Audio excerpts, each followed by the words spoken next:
Hello guys, good morning to all of you. हम classification of cost को discuss कर रहे थे, जिसमें हमने वेरियस बेसिस को डिस्कस किया था। फर्स्ट 8 बेसिस हम डिस्कस कर चुके हैं। हमारा एक बेस रह गया था कोस्ट को क्लासीफाई करने का, वो था as per according to managerial decision making. आज हम इसी को डिस्कस करेंगे कि वो कौन कौन सी कोस्ट है जो मैनेजरियल डिसीजन को अफेक्ट करती है। यानी एक मैनेजर को डिसीजन लेने के लिए कुछ कोस्ट की नॉलेज होनी ज़रूरी है। तो वो सारे जो कोस्ट हैं जिसका उसे पता होना चाहिए, वो इस क्लासिफिकेशन के अंडर फॉल करती हैं। वन बाय वन डिस्कस करेंगे सबको। सबसे पहले है हमारी मार्जिनल कोस्ट। देखो, मार्जिनल कोस्ट का मतलब होता है एक यूनिट के इंक्रीज़ या डिक्रीज़ होने से कोस्ट पे जो इफ़ेक्ट पड़ता है उसे हम मार्जिनल कोस्ट कहते हैं। कैसे? मान लो आप 100 यूनिट बना रहे हो किसी चीज़ की और आपको जो कोस्ट पड़ रही है वो 2000 पड़ रही है।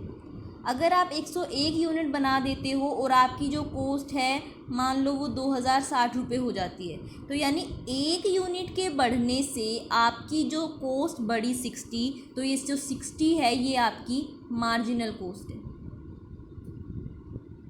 जो मार्जिनल कोस्ट हमारी होती है वो उसको हम वेरिएबल कोस्ट का नाम भी देते हैं। इसको वेरिएबल कोस्ट इसलिए कहते हैं क्योंकि क्या होता है, ये हम मान के चलते हैं कि फिक्स एक्सपेंसेस तो ऐसे होते हैं जो हमें देने ही देने हैं, चाहे आप एक यूनिट बनाओ, चाहे आप कुछ भी ना बनाओ, चाहे कितनी मर्जी बनाओ।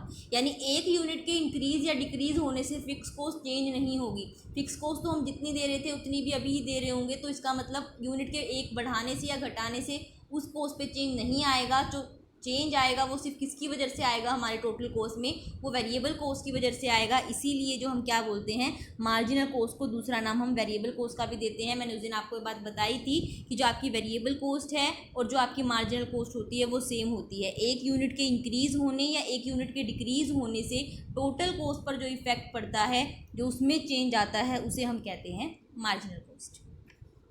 नेक्स्ट है हमारी संक कॉस्ट। संक कॉस्ट का मतलब है वो कोस्ट जिसको अब आप चेंज नहीं कर सकते। यानी आपने जो डिसीज़न ले लिया पास्ट में उसको अब आप चेंज नहीं कर सकते। जो आपने मान लो बिल्डिंग खरीद ली, तो अब वो अगर आप बिल्डिंग को आप सोच रहे हो कि अब इसको फैक्ट्री नहीं बनाना है, किसी और बिल्डिंग को खरीदते हैं, तो वहाँ पर आपको क्या करना पड़ेगा, ह्यूज एक्सपेंडिचर करना पड़ेगा। पहले उसको बेचने का इंतज़ाम करना पड़ेगा और दूसरी को खरीदना पड़ेगा। तो ऐसे डिसीज़न जो एक बार लिए जा चुके हैं और जिनको एक ऑर्गेनाइजेशन विदाउट कॉस्ट इनकर किए, अच्छी खासी कॉस्ट को इनकर किए बिना चेंज नहीं कर सकती, वो हमारी वो कॉस्ट जो होती है वो हमारी संक कॉस्ट होती है। और क्या एग्जाम्पल हो सकते हैं, मान लो आपने क्या कर लिया, फैक्ट्री के लिए मशीन खरीद ली। अगर आपने फैक्ट्री के लिए एक बार मशीन खरीद ली, उसके बाद आप सोचते हो कि आपको ये मशीन नहीं लेनी चाहिए थी, दूसरी लेनी चाहिए थी, तो आप एक बार खरीद चुके हो, वो सेम प्राइस पर नहीं बिकेगी, आपको उसको क्या करना पड़ेगा, कुछ ना कुछ कम प्राइस से बेचना पड़ेगा और फिर दूसरी खरीदनी पड़ेगी। तो जो चेंज करने में क्या हो रहा है, एक्सपेंडिचर हो रहा है। यानी एक ऐसी कॉस्ट जिसको आप पास्ट में हो चुकी है और अब चेंज नहीं कर सकते, वो है आपकी संक कॉस्ट। जैसे अगर हम नॉर्मल लाइफ की बात करें, मान लो आपने कोई कार खरीद लिया, बाद में दूसरा मॉडल लेना चाहते हो, तो वो आपको सेम कॉस्ट में नहीं पड़ेगा कि आप इजीली जाके एक्सचेंज कर लो, तो वो हमारी क्या है, संक कॉस्ट है। थर्ड है हमारी shut down cost. Shut down cost का मतलब है वो कॉस्ट जो आपको देनी ही देनी पड़ेगी, चाहे अगर आप अपना बिजनेस बंद भी कर रहे हो। कौन सा बंद? टेम्परेरी। यानी अगर आप टेम्परेरी तौर पर अपने बिजनेस को बंद भी कर रहे हो, देखो परमानेंट बंद एक अलग चीज़ है, टेम्परेरी बंद की बात कर रही हूँ मैं, कि आपका बिजनेस जो है कुछ टाइम के लिए, यानी आपके वर्कर ने स्ट्राइक कर दी है, या मान लो अभी जैसे कोरोना वायरस है उसकी वजह से बहुत सारी फैक्ट्रीज़ हैं जो लॉकडाउन के टाइम पे बंद रही, वो परमानेंट बंद नहीं हुई, टेम्परेरी उन्होंने अपने आप को बंद किया था। तो ऐसी कॉस्ट जो आपको बिजनेस के टेम्परेरी बंद करने पर भी देनी ही देनी है, तो आपका प्रोडक्शन नहीं हो रहा, आपको कोई इनकम नहीं आएगी, स्टिल आपको वो कॉस्ट देनी पड़ रही है, तो वो आपकी है शट डाउन कॉस्ट। जैसे फैक्ट्री का रेंट, अगर आपने किसी की फैक्ट्री रेंट पे ली हुई है तो वो आपसे रेंट लेगा ही लेगा। चलो लॉकडाउन के केस में हम कह सकते हैं कुछ लोगों ने हाफ भी लिया, बट स्टिल लिया। लेकिन अगर हम स्ट्राइक वगैरह की बात करें, हमारे वर्कर काम नहीं कर रहे इसमें, वो क्या कर सकते हैं, जिन्होंने हमें फैक्ट्री रेंट पे दिया वो तो अपना रेंट लेंगे। तो वो जो कॉस्ट हमें देनी पड़ रही है टेम्परेरी शटडाउन के टाइम पे, इंश्योरेंस के चार्जेस वगैरह भी इसका पार्ट हो सकते हैं। तो कोई भी कॉस्ट जो आपको बिजनेस के टेम्परेरी शटडाउन पे भी देनी पड़ती है, वो हमारी कंसीडर होती है शटडाउन कॉस्ट में। नेक्स्ट है हमारी डिफरेंशियल कॉस्ट। जैसा कि नाम ही बता रहा है, डिफरेंस आता है जो कॉस्ट में। देखो, किसी भी काम को करने के हमें पता है डिफरेंट मेथड होते हैं। अगर आप एक काम करना चाहते हो तो उसको आपके अल्टरनेटिव ढूंढने जाओगे, बहुत मिल जाएंगे। अगर आप मान लो कोई भी बिजनेस में क्या कर रहे हो, अगर हम मशीन की भी बात करें, सेम चीज़ को बनाने के डिफरेंट मेथड्स होंगे, डिफरेंट कॉस्ट आती होगी। तो मेथड ऑफ प्रोडक्शन को चेंज करने से या अपने बिजनेस की किसी मेथड को डिफरेंट को यूज़ करने से जो आपकी कॉस्ट में डिफरेंस आता है, यानी मान लो आप पहले ए मेथड का यूज़ कर रहे थे, उसको यूज़ करने से आपकी 600 कॉस्ट आ रही थी, बी मेथड को यूज़ किया तो 602 आ गई, सी को किया तो 580 आ गई। तो जो मेथड को यूज़ करने से, मतलब डिफरेंट मेथड को यूज़ करने से जो कॉस्ट में चेंज आता है उसे हम बोलते हैं डिफरेंशियल कॉस्ट। जो इनके बीच का डिफरेंस है वो हमारी डिफरेंशियल कॉस्ट है। ये डिफरेंशियल कॉस्ट इंक्रीमेंटल भी हो सकती है एंड डिक्रीमेंटल भी हो सकती है। अगर आपकी कॉस्ट मेथड के चेंज करने से इंक्रीज हो रही है तो उसे हम बोलते हैं इंक्रीमेंटल कॉस्ट। जैसे कि ए मेथड में 600 थी, अगर हम आज बी मेथड अप्लाई करना शुरू कर दे तो हमारी कॉस्ट 2 रुपये पर यूनिट बढ़ रही है, तो इसे बोलते हैं इंक्रीमेंटल। और अगर हमारे मेथड के चेंज करने से हमारी कॉस्ट डिक्रीज हो रही है तो उसे हम बोलते हैं कि हमारी कॉस्ट क्या है, ये हमारी डिक्रीमेंटल कॉस्ट है, हमारी कॉस्ट जो है डिक्रीज हुई है due to change in method.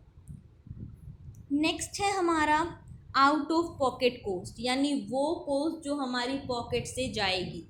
देखो एक्सपेंडिचर तो फैक्ट्री, मान लो एक फैक्ट्री है, वो जितने भी करेगी वो सारे उसकी कॉस्ट है, यानी जो भी उसे लगाना पड़ेगा। लेकिन कुछ कॉस्ट ऐसी होती है जो हमें किसी को देनी पड़ती है और कुछ कॉस्ट ऐसी होती है जो हम किसी को देते नहीं हैं बट स्टिल वो एक कॉस्ट होती है। जैसे डेप्रिसिएशन है, डेप्रिसिएशन को हम एज अ कॉस्ट चार्ज करते हैं प्रॉफिट एंड लॉस से, लेकिन क्या हम डेप्रिसिएशन का पैसा किसी को भी देते हैं? वो पैसा कहीं नहीं जाता, वो हम सिर्फ एक क्या करते हैं, अपनी फिक्स असेट की वैल्यू को डिक्रीज करते हैं कि इतनी वो यूज़ हो गई है, तो वहाँ पर हमारा पैसा किसी के पास नहीं जाता।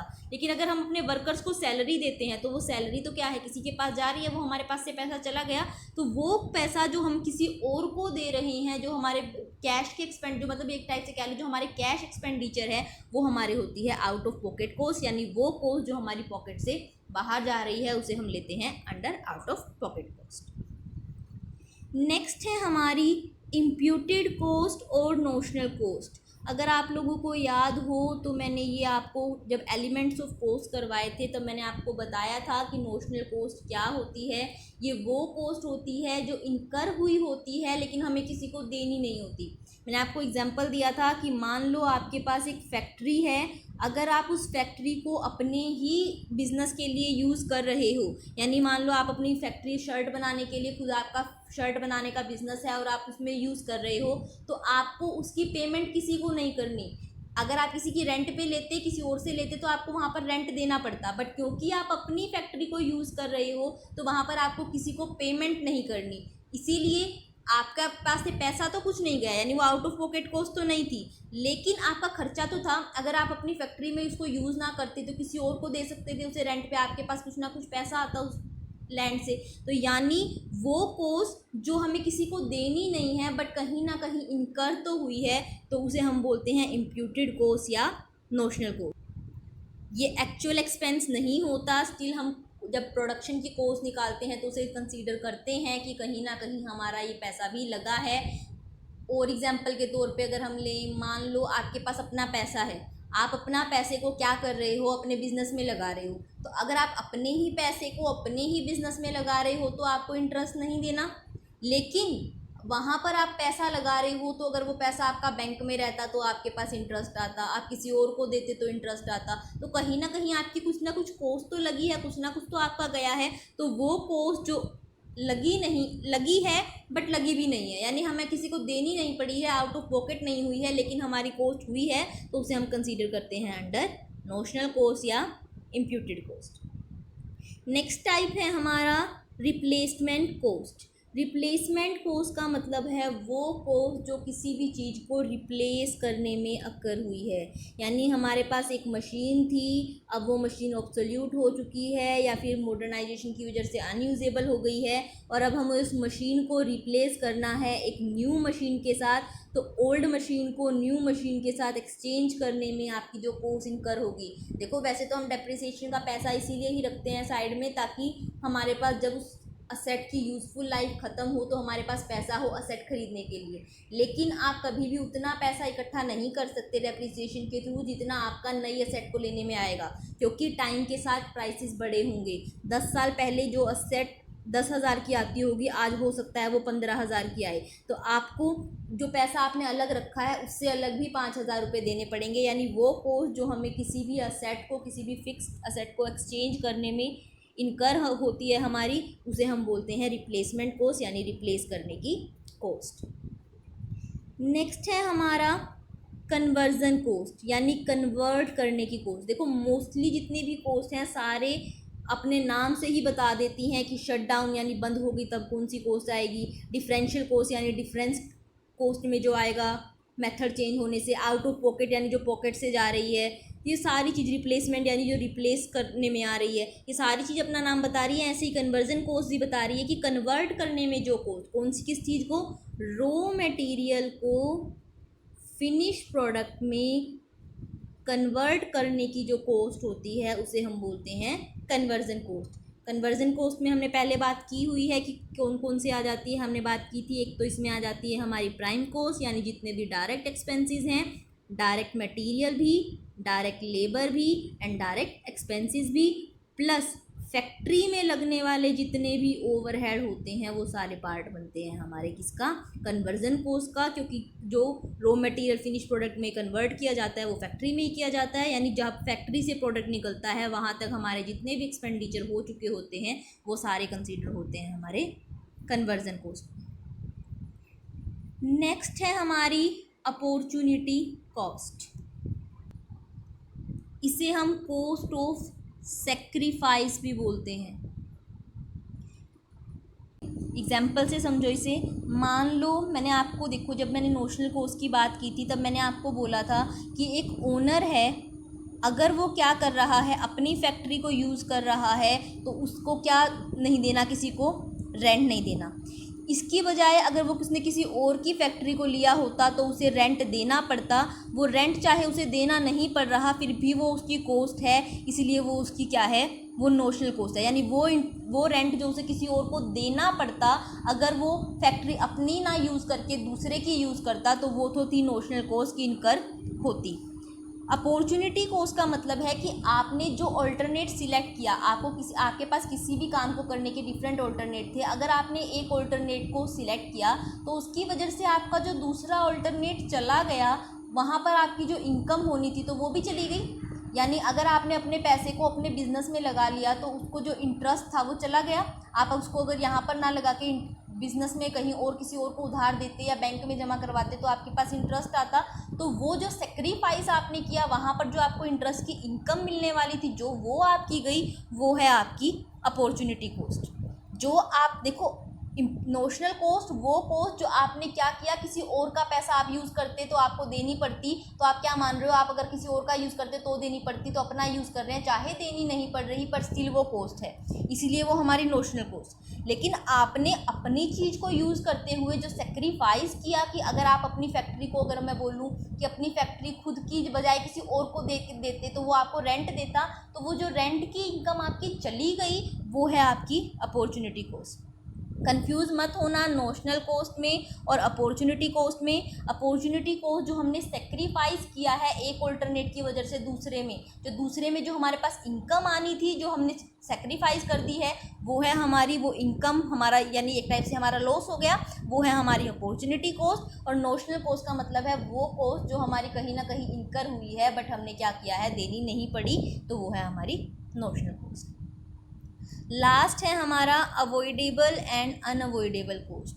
अवॉइडेबल कॉस्ट नाम ही सजेस्ट कर रहा है इसका भी, यानी वो कॉस्ट जिसको आप अवॉइड कर सकते हो, एंड अनअवॉइडेबल कॉस्ट जिसको आप कुछ भी कर लो आप अवॉइड नहीं कर सकते।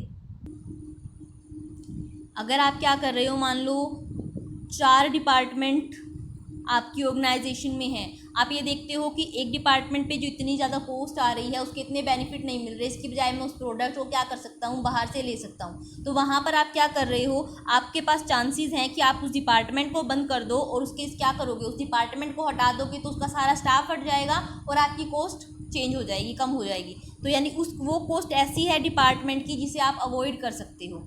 अनअवॉइडेबल का मतलब हुआ जिसको आप वो अवॉइड कर ही नहीं सकते। अब ये जो 4 डिपार्टमेंट थे, चारों की चारों एक ही फैक्ट्री में काम कर रहे थे, तो ऐसे में आप एक डिपार्टमेंट को हटा भी दोगे तो भी आपको फैक्ट्री का रेंट तो उतना ही देना पड़ेगा जितना आप पहले दे रहे थे। तो यानी अवॉइडेबल कॉस्ट जिसको आप मैनेजर अपने डिसीजन के से क्या कर सकता है, अवॉइड कर सकता है, और अनअवॉइडेबल कॉस्ट जिसको मैनेजर के डिसीजन से भी एक, देखो बिजनेस ही पूरा बंद होता है वो एक अलग चीज़ है, बट जो स्मॉल डिसीजंस हैं उनकी वजह से जिसको आप अवॉइड नहीं कर सकते वो होती है हमारी अनअवॉइडेबल कॉस्ट।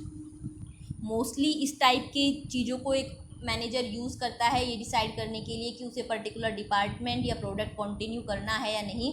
वो देखता है कि पर्टिकुलर डिपार्टमेंट की वजह से या अगर 4-5 प्रोडक्ट हैं तो पर्टिकुलर प्रोडक्ट की वजह से उसको इनकम ज़्यादा हो रही है या कॉस्ट ज़्यादा इनकर हो रही है। हो सकता है कि 5 प्रोडक्ट हैं, 4 जो है प्रॉफिट लेके आ रहे हो, 5वें की वजह से लॉस हो रहा हो, कॉस्ट बहुत ज़्यादा जा रही हो, इनकम ना आ रही हो, तो ऐसे में वो डिसीजन ले सकता है कि उस 5वें प्रोडक्ट को क्या कर दे, बनाना छोड़ दे, उससे उसकी वो कॉस्ट ख़त्म हो जाएगी, यानी वो उसे अवॉइड कर सकता है। लेकिन जबकि जो ओवरऑल कॉस्ट, जो फिक्स कॉस्ट है फैक्ट्री वगैरह की या जो इंश्योरेंस वगैरह की, वो उसे अवॉइड नहीं कर सकता, तो वो हमारी अनअवॉइडेबल है।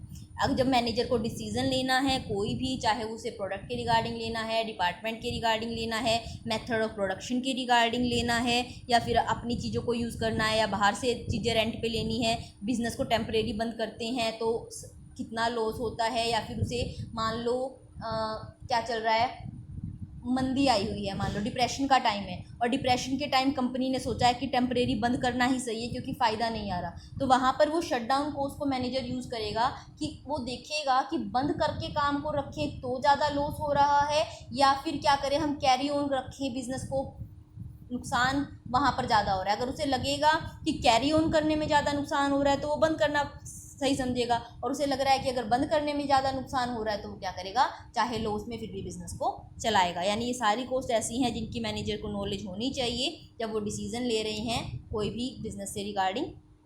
तो ये था हमारा क्लासिफिकेशन ऑफ कॉस्ट